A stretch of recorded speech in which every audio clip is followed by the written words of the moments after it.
Yang saya kerjakan ini nggak berlebihan, karena seperti yang tadi saya bilang, di tempat lain pun sama. Malah di stasi Talahap itu saya sampai bermalam, hanya supaya bisa ngobrol soal pendidikan, tetapi juga mereka sendiri saling ngobrol. Nah, itu cara saya. Saya nggak bisa yang besar-besar. Nah, di Susur ini saya juga mau ikut serta memberi perhatian.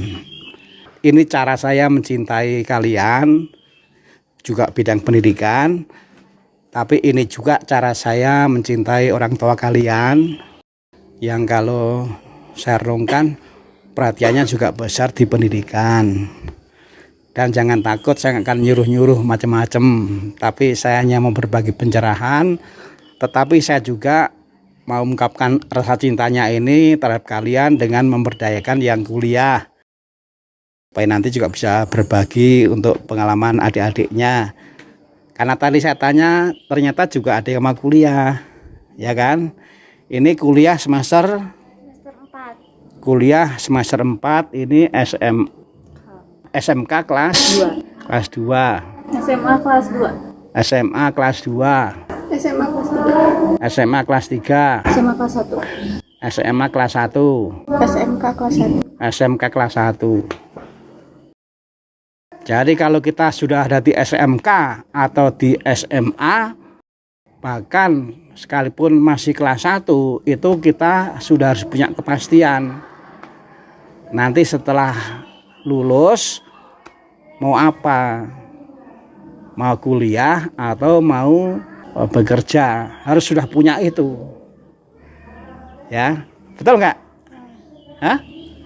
Betul ya? Betul. Iya, ini hasil ngobrol saya dengan anak-anak yang sekolah. Jadi untuk zaman sekarang, kelas 3 SMP itu sudah harus bisa memutuskan nanti setelah lulus dari SMK atau SMA mau kuliah atau mau bekerja, itu bahkan SMP kelas 3 itu sudah menentukan. Karena apa? Karena SMK atau SMA itu adalah persiapan untuk setelah lulus. Nah, dari pengalaman ngobrol saya itu banyak yang terlambat. Terlambat karena apa? Bahkan ada yang sudah kelas 2, bahkan ada yang sudah kelas 3 SMA. Tetapi masih bingung nanti kalau lulus mau apa. Betul nggak? Terlambat ya? Nah, saya mau membantu orang tua kalian. Orang tua kalian nggak ngerti seperti ini, nggak ngerti. Saya tadi yang nggak ngerti. Saya waktu Lydia ini libur kan ngobrol kita ya. Saya bersyukur karena ketika ngobrol dengan Lydia, saya mendapatkan ilmu yang sangat berharga. Itu juga saya gunakan untuk motivasi yang lain. Saya jadi tahu. Termasuk misalnya, oh ternyata berorganisasi itu juga harus pilih-pilih. Karena ada organisasi yang mendatangkan nilai, ada yang tidak ya. Saya baru tahu dari ini tuh, dari kakakmu saya belajar. Nah, sekarang kita sharing saja ya. Ini kan kelas berapa tadi? Kelas 1 SMK. Kelas 1 SMK. Nah, setelah lulus SMK, mau apa sudah tahu? Apa? Kuliah. Ini kelas berapa? 1. 1 SMA. Terus setelah lulus mau kerja. Ini kelas 3 SMA. Kelas 3 SMA. Setelah lulus mau Kayaknya kerja. Mau kerja. Mengapa? Ya nggak tahu juga.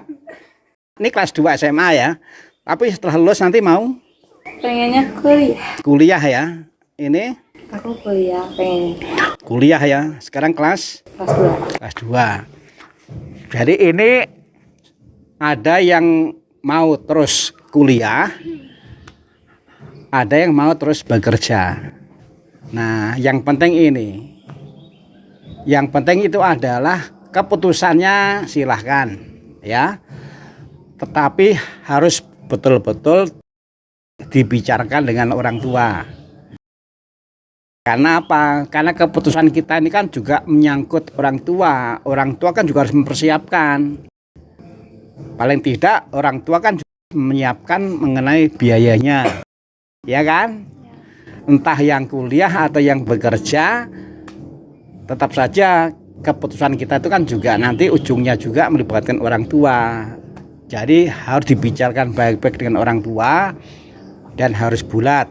Satu, yang kedua, keputusan kita harus matang. Harus matang. Ini hal yang penting karena ini menyangkut masa depan. Ya kan? Sekolah itu pengaruhnya lama. Sekolah itu pengaruhnya besar terhadap hidup kita nanti. Kalau saya lulus SD, ijazah lulus SD itu nanti pengaruhnya berbeda dengan kalau saya lulusan yang lebih tinggi. Ya, ijazah kita itu punya pengaruh yang besar terhadap masa depan kita. Maka penting sekali kita mau mendapatkan ijazah terakhirnya kapan? Apakah cukup SMK, cukup SMA, atau mau lebih tinggi? Ijazah terakhir kita pengaruhnya besar. Nah, itu disadari. Kita masih punya waktu, ya kan? Karena masih punya waktu ya. Semuanya, termasuk yang kelas 3 SMA masih punya waktu enggak? Nah, itu dipikirkan baik-baik ya. Ijazah terakhir kita punya pengaruh yang besar terhadap masa depan. Maka harus matang betul memutuskan kita ijazah terakhirnya mau apa? SMK, SMA, atau lebih tinggi lagi sampai kuliah. Saya minta tanggapannya yang kuliah dulu. Benar nggak kata saya? Ada hal lain yang perlu dipertimbangkan oleh adik-adiknya ini untuk menentukan itu. Bahwa betul ijazah terakhir itu harus semaksimal yang kita bisa, tetapi juga yang memang didukung oleh orang tua. Betul ya? Betul ya? Nah, satu yang kedua yang sebenarnya berpengaruh terhadap nanti bukan hanya ijazah, tapi juga prestasi.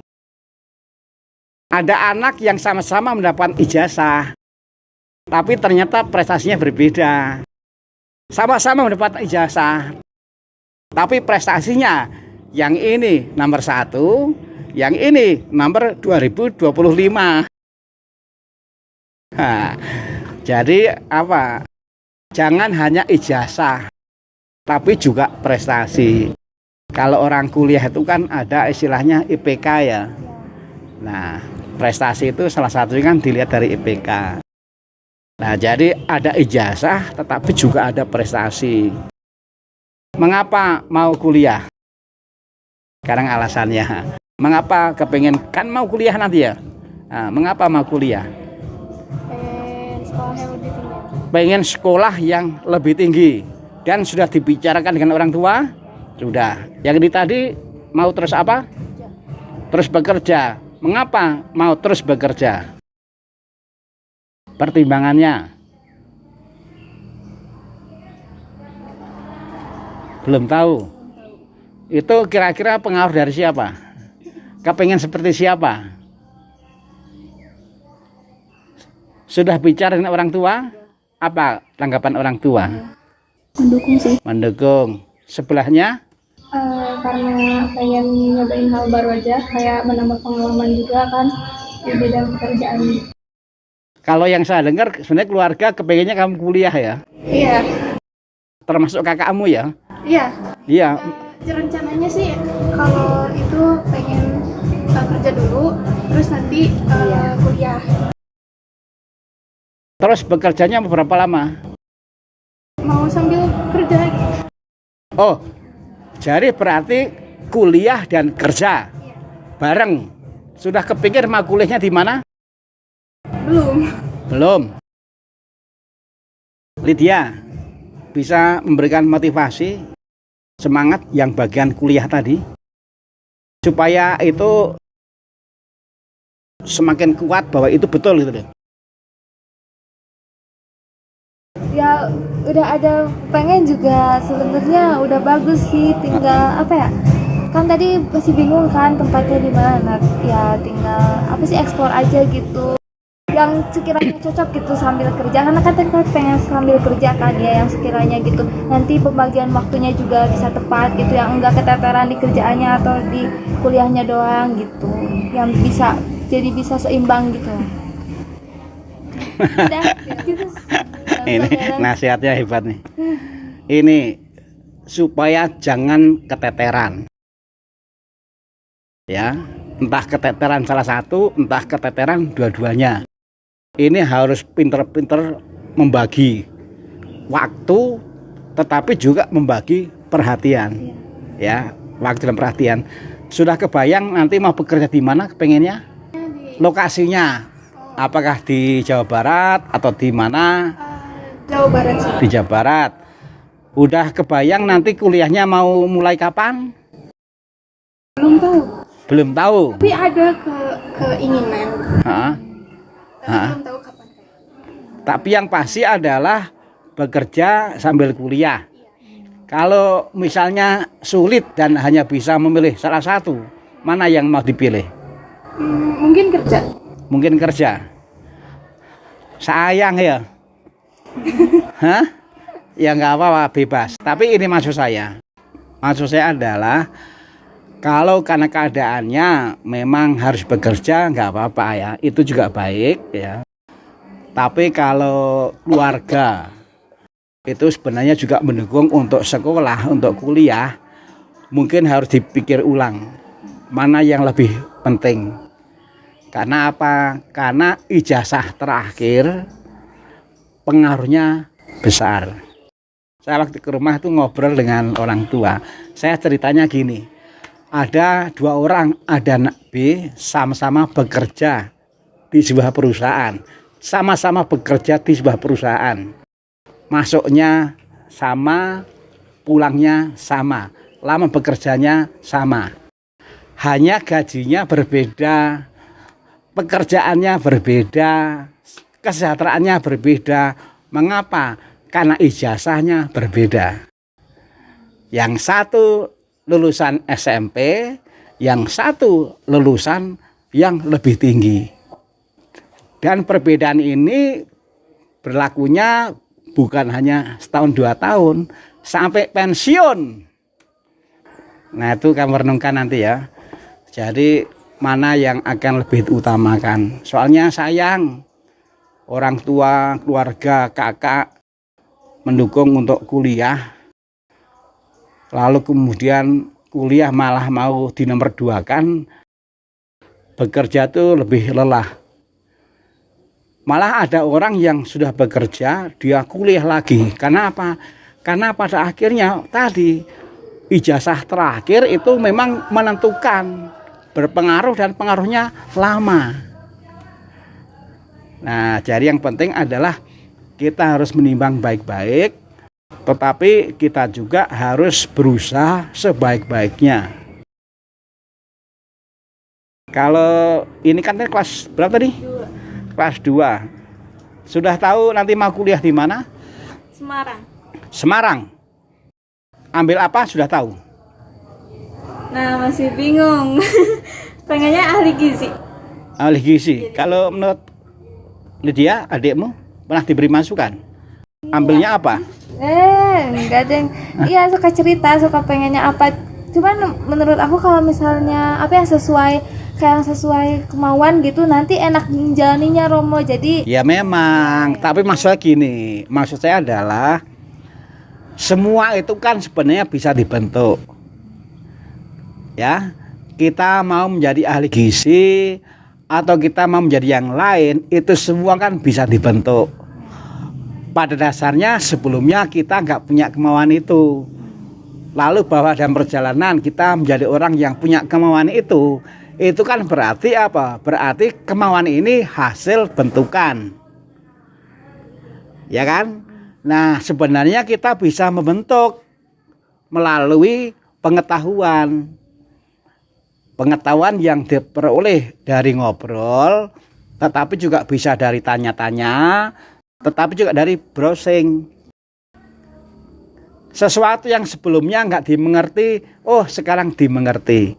Sesuatu yang sebelumnya belum diniati, oh sekarang diniati. Sesuatu yang sebelumnya belum dicintai, sekarang dicintai. Mengapa? Karena tahu. Nah, jadi kita harus belajar untuk, istilahnya Lydia tadi, explore.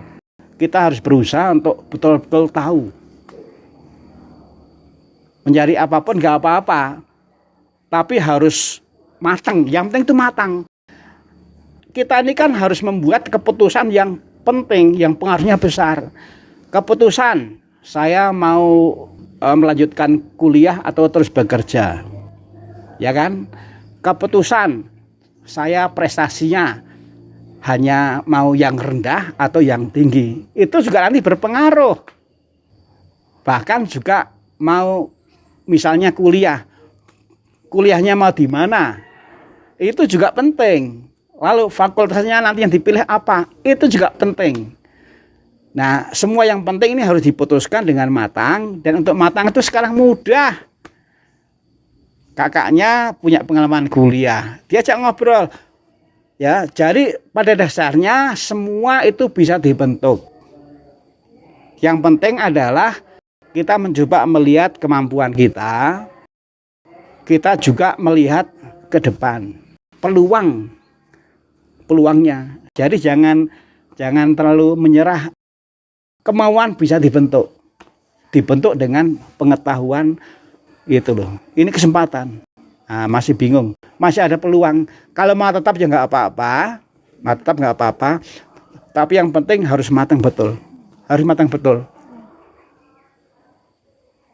Ahli-ahli itu sebelumnya itu nggak pernah berpikir bahwa dia mau menjadi ahli.